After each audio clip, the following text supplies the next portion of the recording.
सहस्रशीर्षा पुरुषः सहस्राक्षः सहस्रपात् स भूमिं विश्वतो वृत्वात्यतिष्ठद्दशाङ्गुलम् पुरुष एवेदं सर्वं यद्भूतं यच्च भव्यम् उतामृतत्वस्यैषा नो यदन्नेन तिरोहति एतावानस्य महिमातो ज्ञायाश्च पुरुषः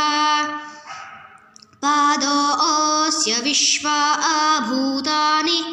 त्रिपादस्यामृतं दिवि त्रिपादूर्ध्वोदयेत्पुरुषः पादोऽस्येहाभावत् पुनः ततो विष्पन्यक्रमत्साशनानशने अभि तस्माद्विराडजायत विराजो अधिपुरुषः स जातो अत्यरिच्यत पश्चाद्भूमिमथो पुरः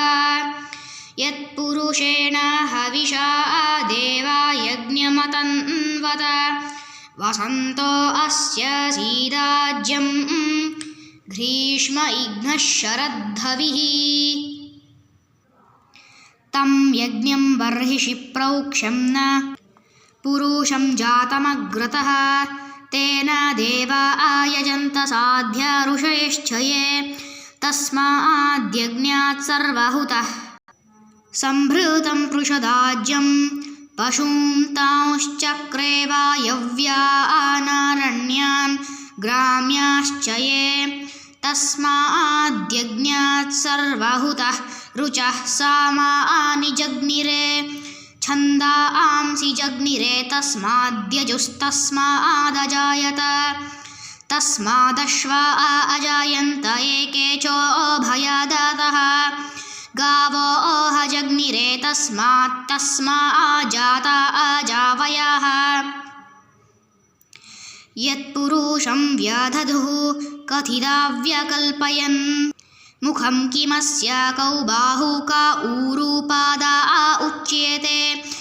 ब्राह्मणोऽस्य मुखमासीत् बाहुराजन्यः कृतः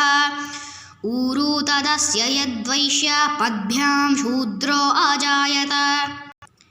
चन्द्रमा मनसो जाता चक्षो सूर्यो अजायत मुखादिन्द्रश्चाग्निश्च प्राणाद्वायुराजायत नाभ्याः आसीदन्तरिक्षं शीर्ष्णोऽद्यौ समवर्तत पद्भ्यां भूमिर्दिशः श्रोत्रा तथा लोकान् अकल्पयन् सप्तास्य आसन् परिधयः स्त्रिसप्तः समिधः कृताः देवा यद्यज्ञं तन्वानान् अभिघ्नं पुरुषं पशुं यज्ञेन यज्ञमायजन्त देवास्तानि धर्माणि प्रथमान्यासन् ते हनकं महिमानः सचन्त यत्र पूर्वे साध्याः सन्ति देवाः। ॐ धन्यवाद।